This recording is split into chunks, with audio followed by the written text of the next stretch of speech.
విద్యుత్ ఉద్యోగులకు కేసీఆర్ తీపి కబురు వినిపించారు. 35% పీఆర్సీ ప్రకటించారు.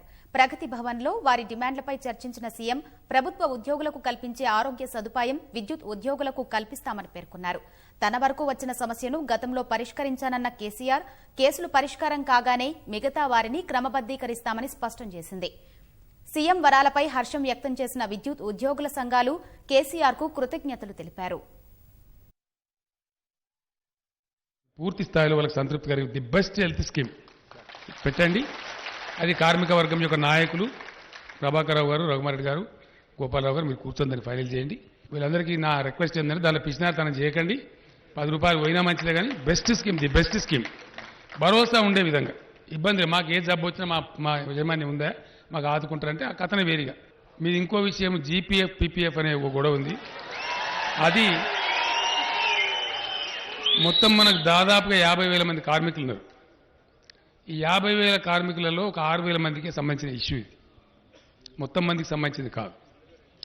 రెండవది, ఒక 20 సంవత్సరాల నుంచి సెంట్రల్ గవర్నమెంట్ యాక్ట్ కింద ఇంప్లిమెంట్ అవుతూ ఉంది.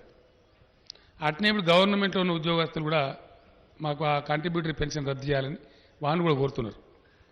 దానిలో న్యాయపరమైనటువంటి చిక్కులు, ఎందుకంటే 20 ఏళ్ళ నుంచి జరిగి డబ్బులు జమ అయ్యి ట్రస్ట్ ఏర్పడి అదంతా వ్యవస్థ ఉంది. గవర్నమెంట్ ఉద్యోగస్తులకు సంబంధించిన దాంట్లో కూడా ఎగ్జామిన్ చేస్తున్నాం.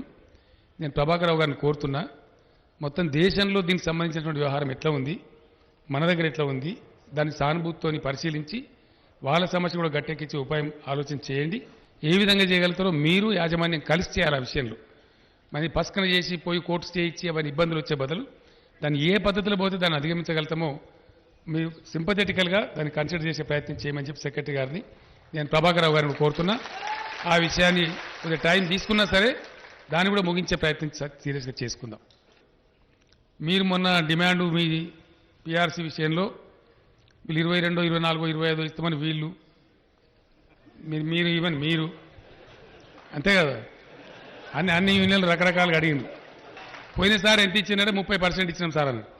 అంతగానే ఏమైనా పెంచాలి కానీ మరి తక్కువ అయితే బాగుంటుంది, నాకు అర్థం కాదు. ఎంతో కొంత పెరగాలి కదా, కాకపోతే లేకపోతే ఇక అది పోయినసారి మీద ఏదైనా ఒక రవ్వనన్నా పెంచాలి, కానీ నువ్వు అంతకు లోపల ఇస్తా అంటే నారాజు అయిపోయి ముచ్చట వరికిరాదని చెప్పినాము. ఇక మా ప్రకాష్ వచ్చేమో అన్న ఏదైనా 32 అనుకుంటున్నామని అన్నాడు. అట్లయితే సంతోషం ఉంటుందని చెప్పింది. నేను మంచి మనసుతోని ఈ రాష్ట్రానికి తొలి విజయాన్ని సాధించినటువంటి నా అన్నదమ్ములు, నా అక్క చెల్లెలు కాబట్టి మీరు మొట్టమొదటి బాగా బలోపేతంగా చేసింది కాబట్టి నేను ప్రభాకరరావు గారిని కోరుతున్నా, రఘుమారెడ్డి గారిని కోరుతున్నా, గోపాలరావు గారిని కోరుతున్నా.